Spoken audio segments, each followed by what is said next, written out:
sheet that we use. Let's see if I minimize this again. So you asked about have we looked at cumulative. So our outside hitters try and play at 2.5 to 1 because they have to pass, so they're going to get aced. They're going to have to. Our middles 3.25. They only get set when it's in good situations, so their numbers should be better. DSs, you're always negative because you don't score, right? So for us, we each year set some numbers we're trying to get, our attack efficiency, total points, Big East overall, and then here's our errors. We were a little high. We averaged 4.5 hitting errors a game. Our goal is 3.7, so on and so forth. So we average 7.73 errors per set. The kicker in there is always fifth games. I feel like should be counted as 0.65 statistically, but they're always a game. So things are a little tricky there, but we break it down a little bit further. BJ has a 1 to 2 man show, and I've got a larger staff. So we spend a little more time understanding this. I did an Excel thing, and my assistant turned it into a PowerPoint. Speece, do you know how to make this like slides? Slideshow. Up top, middle.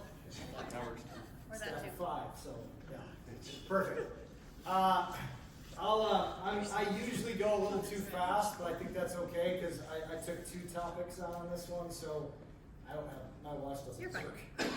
So okay, conflict resolution and coaching the off season. 2 different topics. Okay, the first one we're going to talk about, I guess me. I spent 8 years as a Division I assistant at 4 different schools, 17 years as a head coach.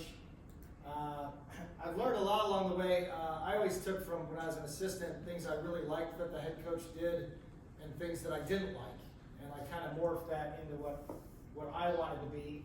I've got 3 boys, 16, 12, and 10, all in a ton of sports, oldest and youngest in volleyball, lots of basketball along the way. So I am fully aware of aspects of high school and club coaching. And I always say, my wife is in Florida's Hall of Fame as an All-American, and I'm obviously a professional volleyball coach, and our kids play volleyball, and I always say I appreciate that the coaches have the time to do it for minimal dollars per hour, right? So we try and make it a point, and if parents complain to me, I immediately say, I'm just thankful this coach has time to do this and spend time trying to help our children.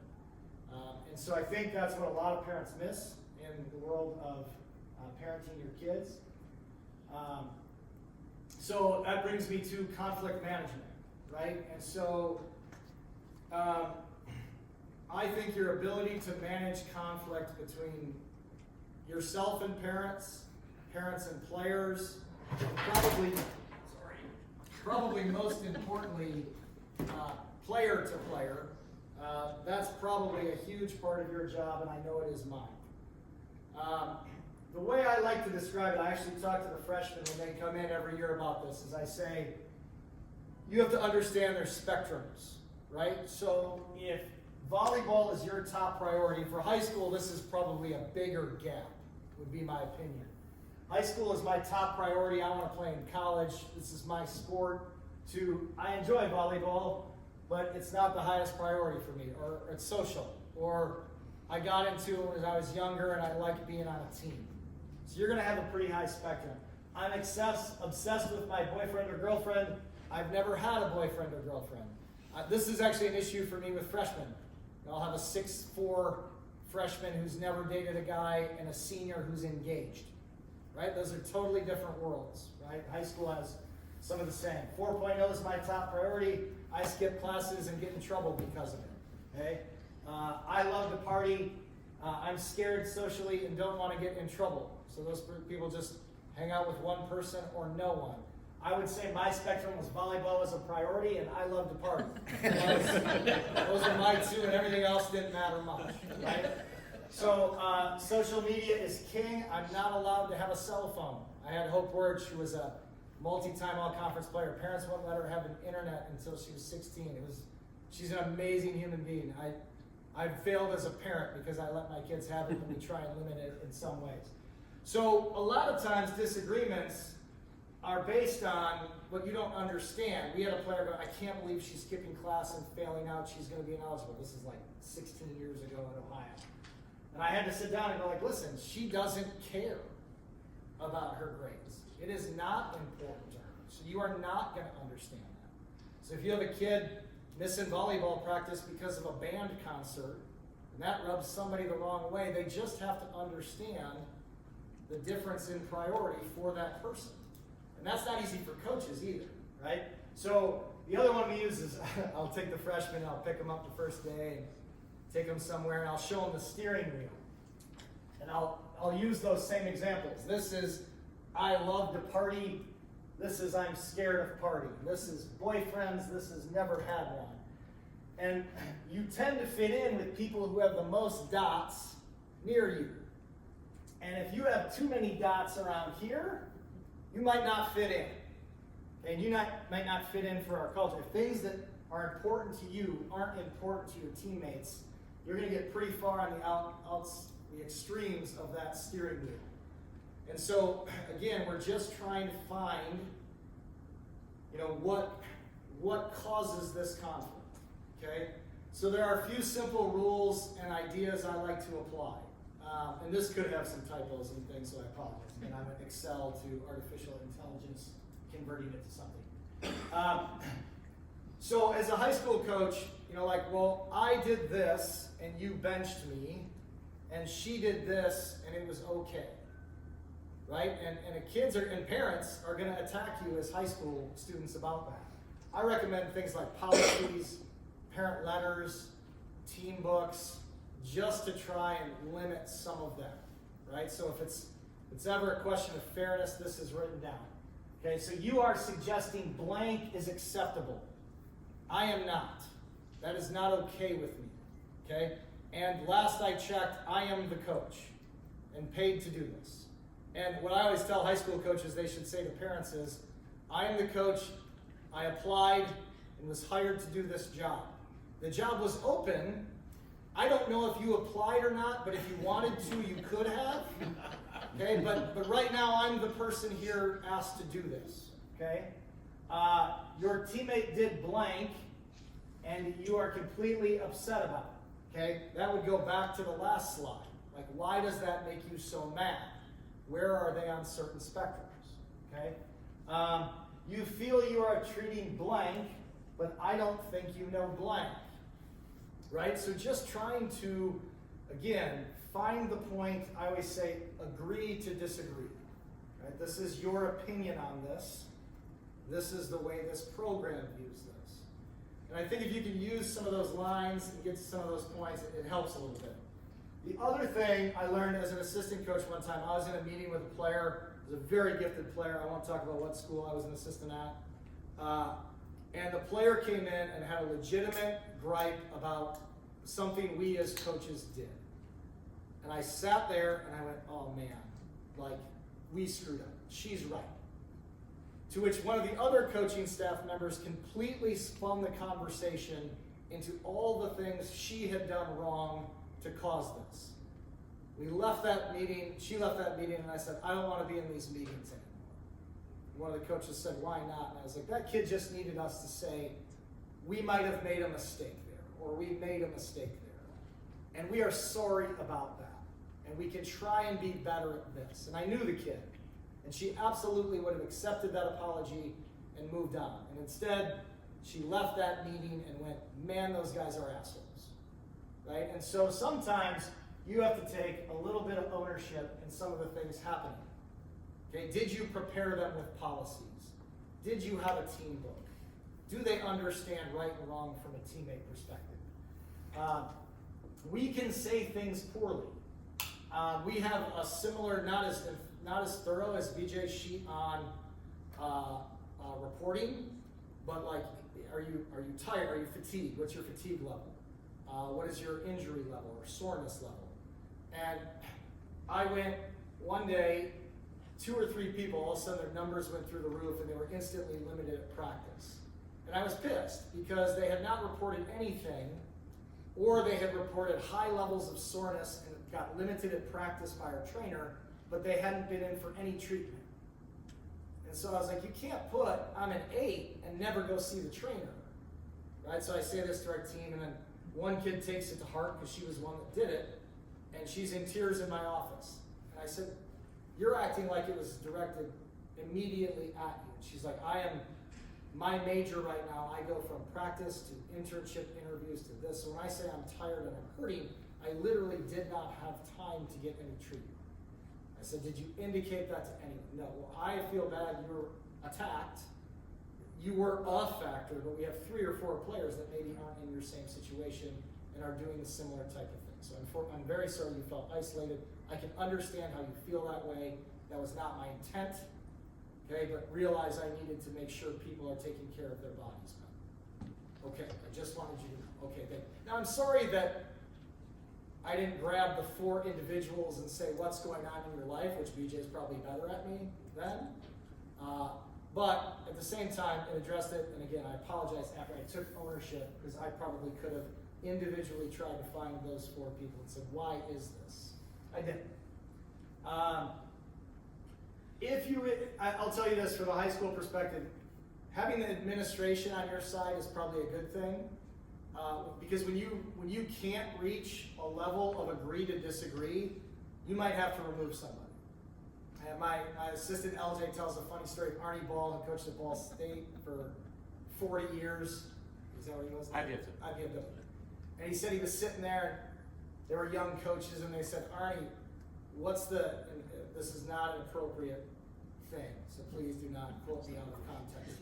Someone else said it. But he said, sometimes you gotta shoot a hostage, right? And what he meant by it was, sometimes if a guy's that big of a problem, to prove to the rest of the team that that's a problem, you get rid of him, okay? And I think I've kicked off 2 kids in 16 years as a head coach, so it's not like this is something that's normal. But if you can't get somebody to buy into what you're doing, how much punishment as a coach do you want to take, right? Before you say, you know what, this isn't going to work. And then how are you going to deal with the complaints that come with that, right? Because our job's a lot more fun when we like going and working with 12 to 16 to 18 people than when 3 of them are trying to get us in trouble. Okay, so from a coaching perspective, 1, take some ownership. 2, be prepared to apologize and try and fix. And then 3, I do a parent letter every year. It's like 3 pages long, and when a parent does something new, I add a new section. and it's very simple things like, if your daughter gets hurt, if I have her and our athletic trainer's permission, I will give you a call to talk to you about it to make you feel better as a parent, okay? Because it's your daughter's health, okay? So that's 100% gonna happen. So from an ankle sprain to a concussion to an ACL, I've been on the phone with parents as long as both people give permission immediately after. Things you should not do. Complain about playing time, etc., things like that. Any email you send an AD or a coach, your daughter will come in and we will talk about it together, right? That's a pretty good rule. Another one I like is we have a paragraph or 2 on your kids hear you. So when you go in and you start complaining about what happened in the match or teammates or what the coach does, that negatively affects your daughter. And it's negatively affecting them, so they're gonna let everybody know, right? And that doesn't help your kid, right? So we're trying to help parents with what you can do to try and help your kid, help your program, right? So that letter goes home every year, and it hopefully avoids some of the conflicts. Sure, some of you have a season opening parent meeting. I would highly recommend bullet points. Have them sign something. I don't know, anything, because I don't deal with parents much at all. I can't fathom being a high school or club coach, just because I know my wife too. She's a handful, so I can't imagine 12 of her. Okay. Conflict management. Questions on that? What can I answer? Sometimes people have, hey, this situation happened to me. Is there any suggestions you have?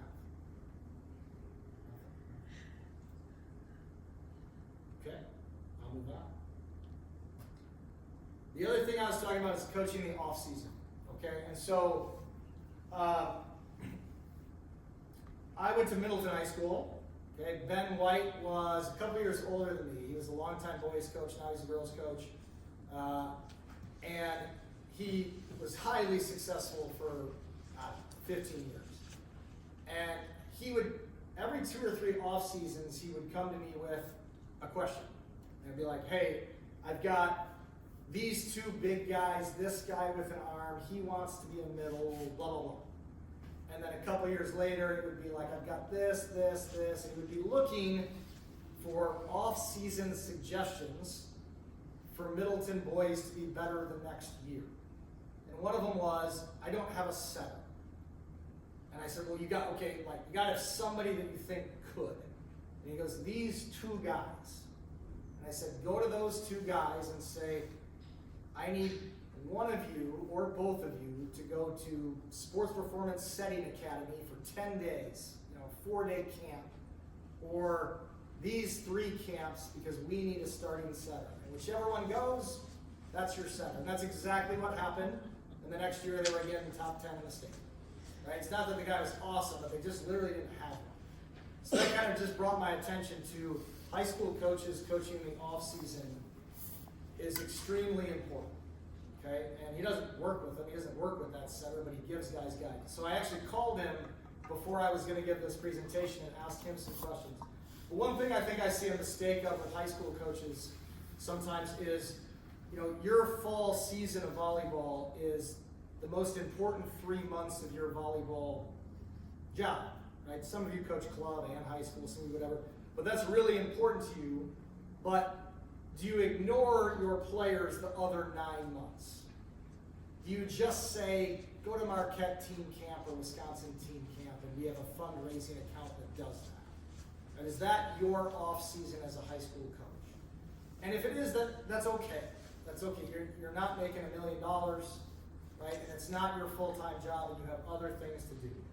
But I try to collect some maybe fun and helpful ideas that coaches could do in the off season that might make them better coaches and might make their high school better. Personal development as a coach. Invest in yourself. Find ways to improve yourself as well. Those of you who are here are doing that already. Good job. Okay? Go to clinics.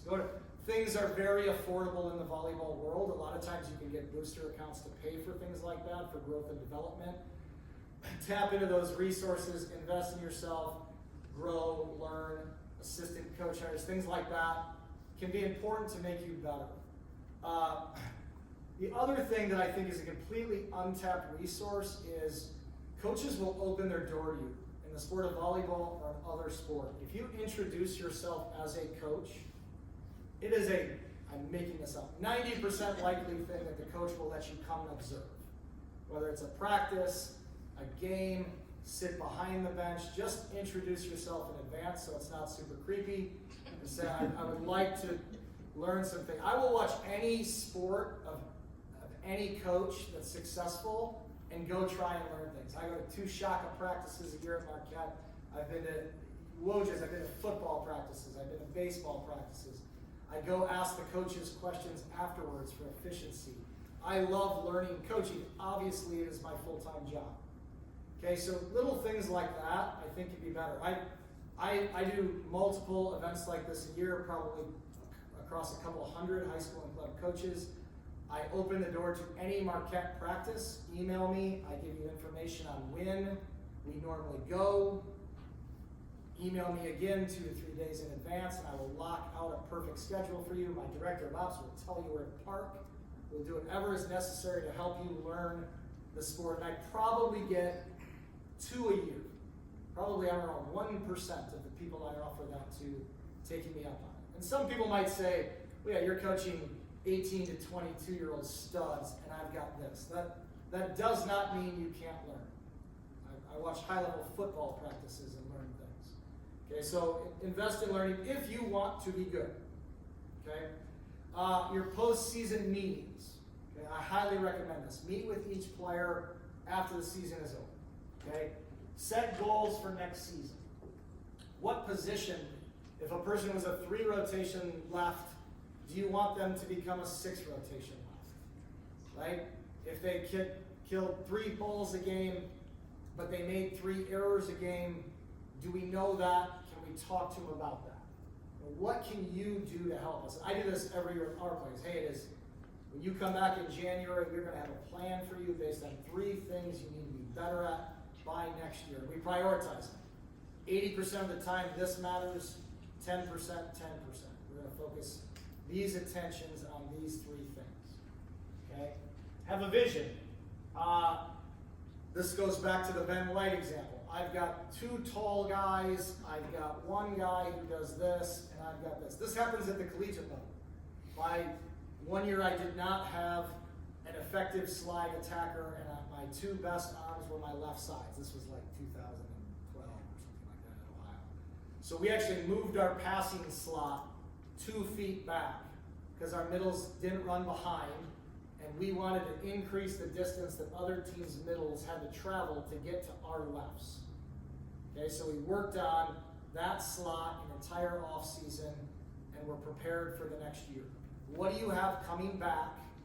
What are those strengths going to be? And how can you try to get things out of those kids to do? Encouraged to play club at any level, any team. Stop the, if she's not going to be on ones, we're going to do this. I went to Muskego Boys end of the year meeting 2 years ago, so my son's a junior at Muskego, and the team was not strong, and they were going to talk about club, and I said, let me just speak for a minute on club. So they talked a little bit, and I said, guys, we watched our team get throttled this year, and if you want your kids to have a successful high school career at the Muskego, Milwaukee suburb level, right, which means a lot of the kids play club. Okay, it's just a high percentage. Get your kid on a club team. Don't worry about ones, twos, what's cool, what's not. Get them in a gym.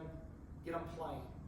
And 6, 7 of those families were kind of like, well, this is kind of our top sport. They weren't football families. They weren't basketball families.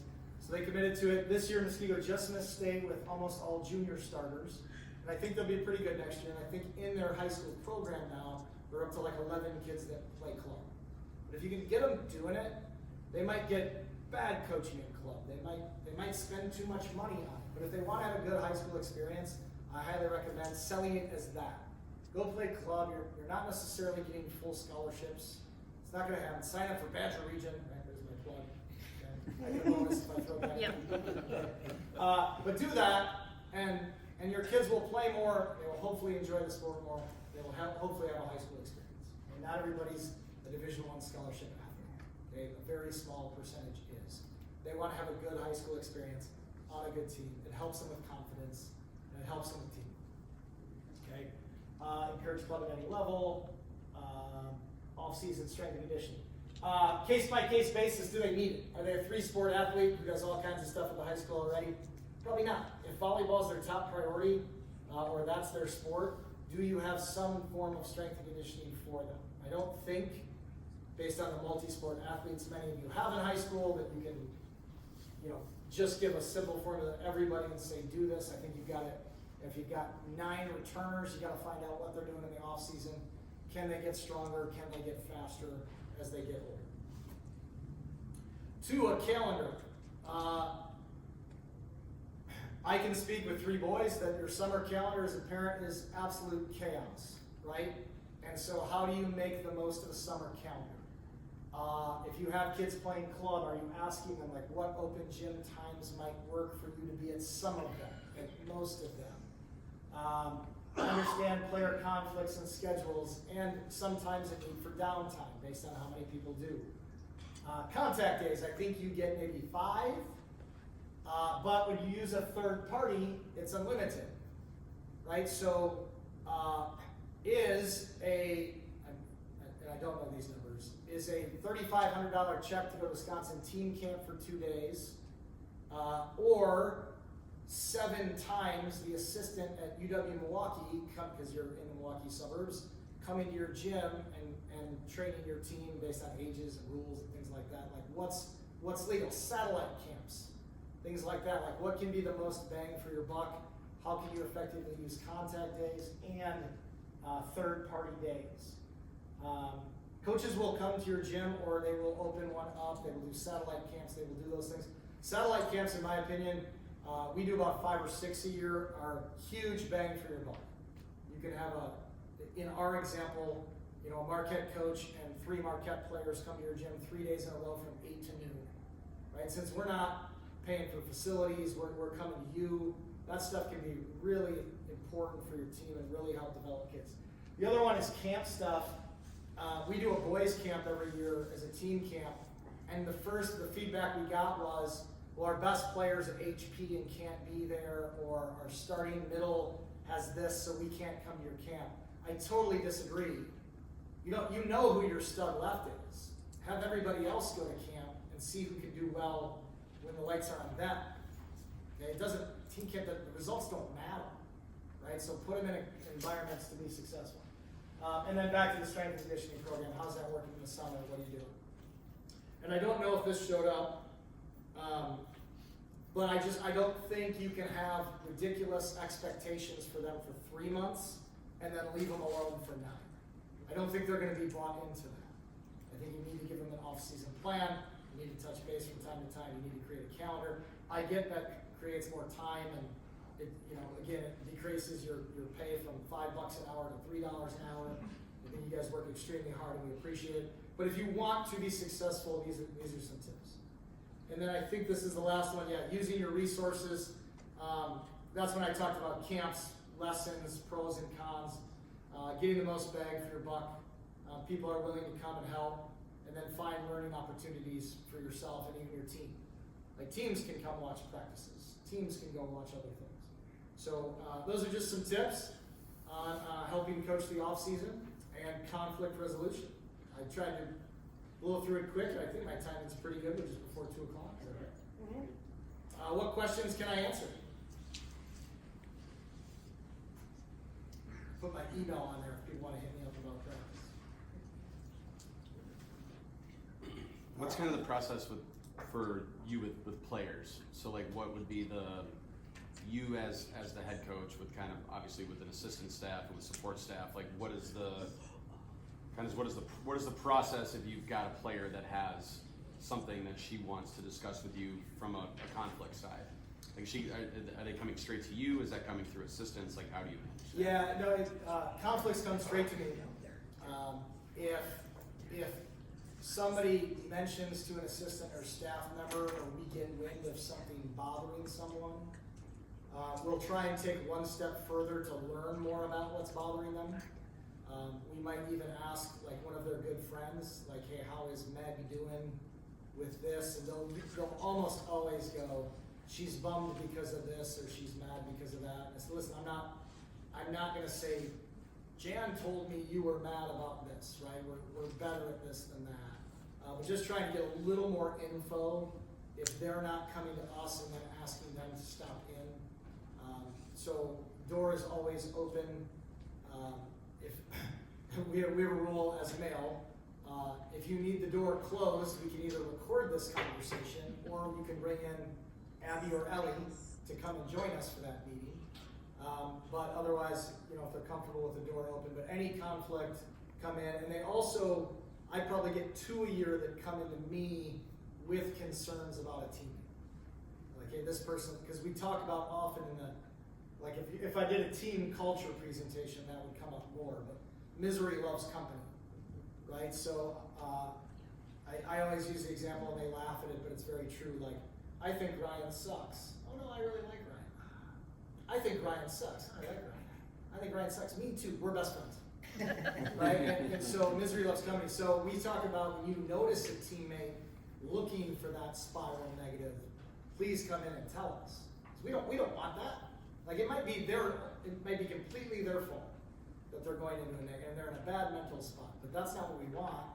We're trying to help. So if we get wind of any conflict, hopefully somebody that comes to me, we get wind of it through a staff member, we address it right away. And our goal is to give them the feels like the positive. Right? It's like we're not trying to do these things, we're trying to help. We want to help. Anything else? What else? All right. I'll get out of here. I'll let you guys wrap it up. Sorry I broke your leg.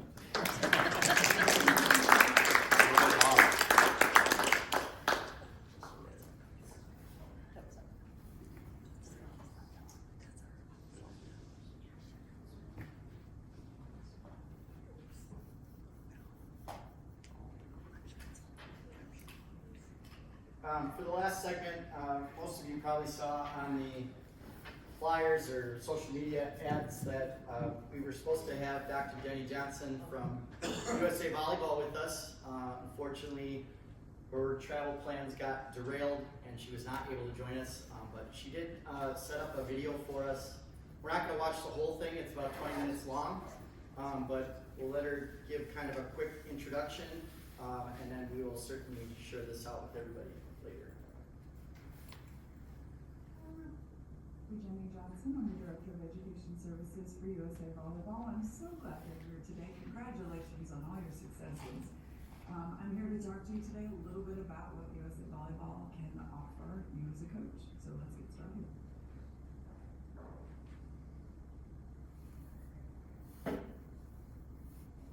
USA Volleyball Education, we have a bunch of different aspects that we can give you as far as curriculum tools, teaching tools, and many other aspects that you need in order to do the things you do as a coach. So one thing we offer is what we call our Coach Academy. Coach Academy is an online platform full of modules and learning areas where you can learn anything you would want from our high-level coaches and athletes here at USA Volleyball. Another aspect we have is what we call NTDP Academy. NTDP is the National Training Development Program where our athletes come together and they train at a high level, and it's very similar to what the Badger region calls high performance. And in that, they actually progress athletes, teaching them to train with people outside of their own teams and creating teams to go on to compete, because studies have shown that when an athlete is younger and they compete in higher level, higher competition, we do better in the future and in the Olympics, which is of course USA Volleyball's main goal. But the biggest goal is to make sure that we have a robust development and grassroots program within our entire nation. And you're a part of that. As we develop this curriculum, one thing we do is we have grounding standard. So I will give a spoiler alert at about the 10-minute mark in this video. Jenny does offer everybody a special opportunity, the Coach Academy that she mentioned. There's a QR code that if you scan, you'll have an opportunity for free gold level access to that academy for 1 month. So you'll want to make sure you take a look at that video. The Coach Academy is accessed through your Sports Engine membership account. Once you're logged in there, you should be able to access. So make sure you take a look at this full video.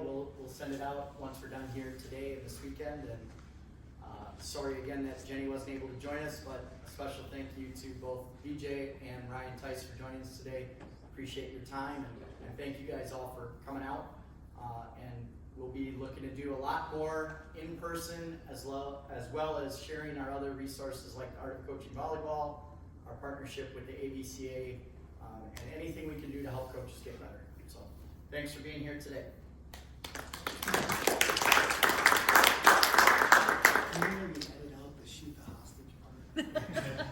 I'm going to send the beginning to Jenny. It wasn't me. I didn't say it.